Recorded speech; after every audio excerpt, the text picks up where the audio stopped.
Imagine standing in the middle of a sea of army, thousands of lights glowing, the sound of the stadium shaking, and then, suddenly, everything shifts. What really happened in Tampa that night? Welcome to Jikook Lover, the channel where we uncover the most emotional, mysterious, and unforgettable moments from the world of BTS. Purple Heart. Before we go any further, make sure you hit like, drop your thoughts in the comments, and don't forget to subscribe, because what you're about to see might completely change the way you see Jikook forever. Because during Tampa Night 2, there was one moment, so brief, yet so powerful, that it left the entire stadium stunned and the world asking, was that real? Or is there something much bigger hidden behind it?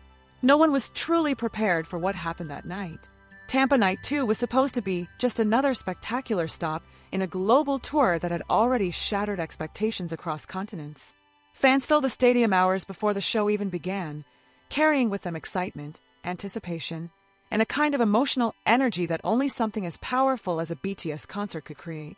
The air was electric, every heartbeat syncing with the rhythm of what was about to unfold. And for a while, everything went exactly as expected.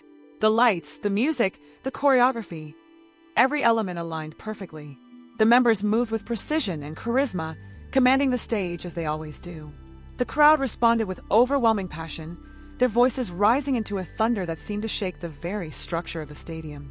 But then something changed. It wasn't loud. It wasn't dramatic in the way people might expect. In fact, it was almost too subtle. So subtle that many might have missed it if they weren't looking closely enough. But for those who saw it, it was impossible to ignore. Two figures, slightly apart from the rest. A movement that seemed simple. A moment that lasted only seconds. And yet, something about it felt different. Was it just coincidence? Or was there something deeper hidden beneath that brief interaction? Within hours, clips of that exact moment began circulating online. What started as a short video quickly turned into a global phenomenon.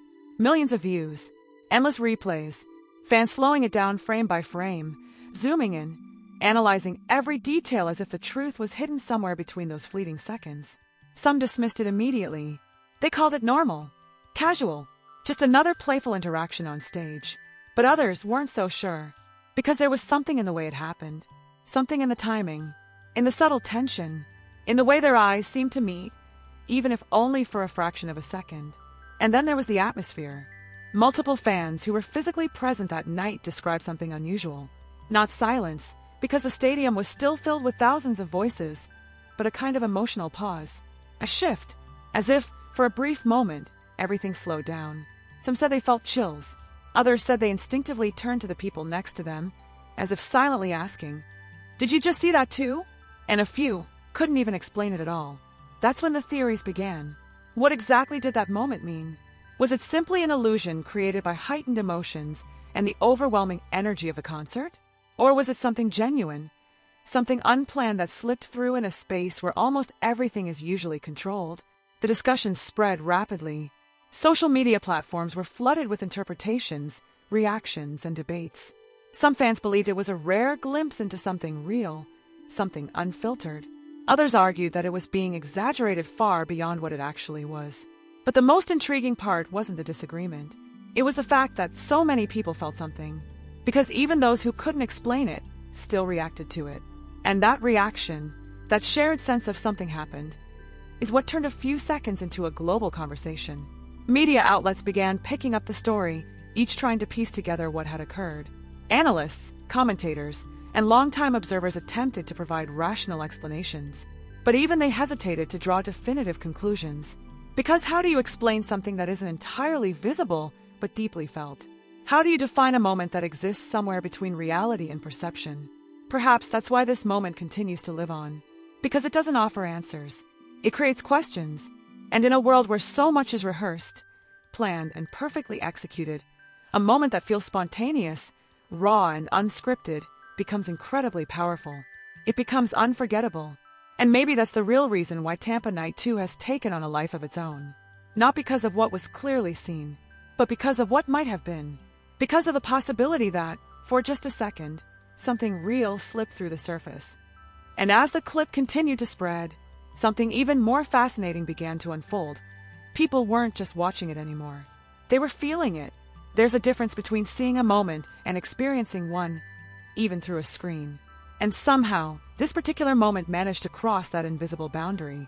Viewers who had never set foot in that stadium, who had never been part of that exact crowd, still reported the same strange sensation. A pause, a pull, an unspoken tension that lingered long after the video ended. It raised an uncomfortable yet irresistible question. How can something so brief carry so much emotional weight? Some fans began revisiting older performances, digging through archives, comparing gestures, expressions, timing. Not out of obsession alone, but out of a genuine attempt to understand whether what happened in Tampa was truly unique or part of a pattern that had always been there, hidden in plain sight. Clips from different eras resurfaced. Moments once dismissed as playful or insignificant were now being re-examined under a completely different lens. Every glance, every shared laugh, every near-miss interaction suddenly carried new meaning. It was as if the past itself was being rewritten in light of what happened that night. But with that came division, because not everyone agreed. There were those who urged caution, reminding others how easy it is to project meaning onto moments when emotions run high. They argue that the human brain is wired to find patterns, to create connections, even when none were intentionally placed there. From that perspective, Tampa Night 2 wasn't a revelation, but a reflection of how deeply fans care. And yet, even that explanation didn't fully settle the unease. Because logic alone couldn't erase the feeling.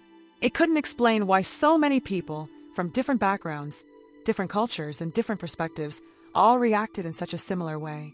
It couldn't explain the timing, the stillness, the almost cinematic quality of that exact second. And so the conversation evolved. It became less about proving what happened, and more about exploring what it meant. Was it about connection? Was it about perception? Or was it about something even more complex? Something that exists between performer and audience, where reality and interpretation blur together. Interestingly, a number of longtime concertgoers began sharing their own experiences. Not necessarily identical moments, but instances where something on stage felt different. Hard to define, but impossible to ignore. They described it as an energy shift, a subtle change in atmosphere that couldn't be captured fully on camera. Could Tampa have been one of those moments? Only this time, amplified by timing, visibility, and the sheer scale of the audience. Or was it something else entirely? Another layer to this growing mystery was the role of perspective. Different camera angles of the same moment began to circulate, each offering a slightly altered version of events. In one clip, the interaction looked fleeting. In another, it seemed more deliberate. In yet another, it appeared almost accidental. So which one was the truth? Or were they all fragments of a larger reality that couldn't be fully captured from a single point of view? This multiplicity of perspectives only deepened the intrigue, because it suggested that the moment wasn't fixed. It was fluid, shaped by how it was seen, when it was seen, and perhaps even who was seeing it. And that opened up an entirely new dimension of interpretation. Because if a moment can change depending on perspective, then what does that say about the moment itself? Is it something objective, something that happened in one specific way? Or is it something co-created, existing in the space between action and observation? As discussions continued to grow, one thing became increasingly clear.